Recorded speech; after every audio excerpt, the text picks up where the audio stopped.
नमस्कार मित्रों, फिर से एक बार आपका टारगेट विथ अजय पांडे में हार्दिक स्वागत और अभिनंदन है।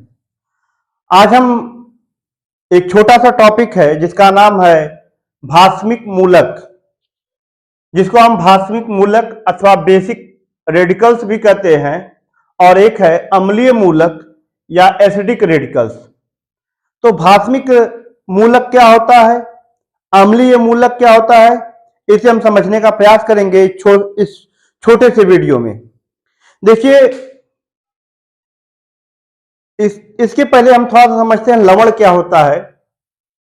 तो लवण क्या है कि जब अम्ल और क्षार आपस में मिलते हैं, जब अम्ल और क्षार आपस में मिलते हैं तो वह एक दूसरे के प्रभाव को नष्ट कर देते हैं, अर्थात उदासीन हो जाते हैं, और उसी उदासीन पदार्थ को हम लवण कहते हैं। जब अम्ल और क्षार आपस में मिलते हैं तो वह दोनों एक दूसरे के प्रभाव को नष्ट कर देते हैं। तब जो है कि न तो अम्ल अम्ल रह जाता है और न तो क्षार क्षार ही रह जाता है। यह दोनों निष्क्रिय हो जाते हैं, उदासीन हो जाते हैं। इसी उत्पाद को, इसी उदासीन पदार्थ को ही हम लवण कहते हैं। ठीक है, जैसे आपका एक है NaCl, जिसका उपयोग हम प्रतिदिन अपने जीवन में करते हैं। अब यह क्या है, सोडियम क्लोराइड एक लवण है। अब यहीं पे हम भास्मिक मूलक और अम्लीय मूलक दोनों समझ जाएंगे। जब किसी लवण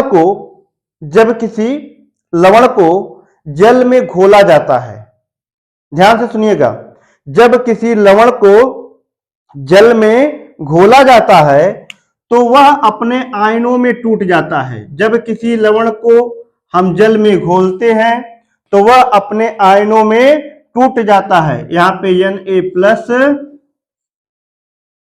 और यह Cl-। जब किसी लवण को जल में घोलते हैं तो वह अपने आयनों में टूट जाता है। तो जब यह अपने आयनों में टूट गया तो ये जो धनायन है, ये जो धनायन वाला भाग है, इस धनायन वाले भाग को ही हम भास्मिक मूलक कहते हैं। जब किसी लवण को हम जल में घोलें तो वह धनायन और ऋणायन भागों में टूट जाता है। तो धनायन वाले भाग को हम भास्मिक मूलक कहते हैं। क्या कहते हैं? भास्मिक मूलक कहते हैं। धनायन वाले भाग को हम भास्मिक मूलक कहते हैं और ऋणायन वाले भाग को हम अम्लीय मूलक कहते हैं। ठीक है, जब किसी लवण को हम जल में घोलते हैं तो वह अपने आयनों में टूट जाता है। उन आयनों में से धनायन वाले भाग को हम भास्मिक मूलक कहते हैं और जो ऋणायन वाला भाग होता है उसे हम अम्लीय मूलक कहते हैं। उम्मीद है कि आप समझ गए होंगे कि भास्मिक मूलक किसे कहते हैं, बेसिक रेडिकल्स किसे कहते हैं, एसिडिक मूलक या अम्लीय मूलक किसे कहते हैं। आप ये समझ गए होंगे, और यदि आपको समझ में आया, अच्छा लगे तो आप वीडियो को लाइक करिए, सब्सक्राइब करिए और शेयर करिए। और टारगेट विथ अजय पांडे का जो लक्ष्य है, जो एक प्रयास है कि सभी बच्चों तक एक निःशुल्क शिक्षा पहुंचे, उस प्रयास को पूरा करने में अपना सहयोग दें, अपना सहयोग प्रदान करें। धन्यवाद।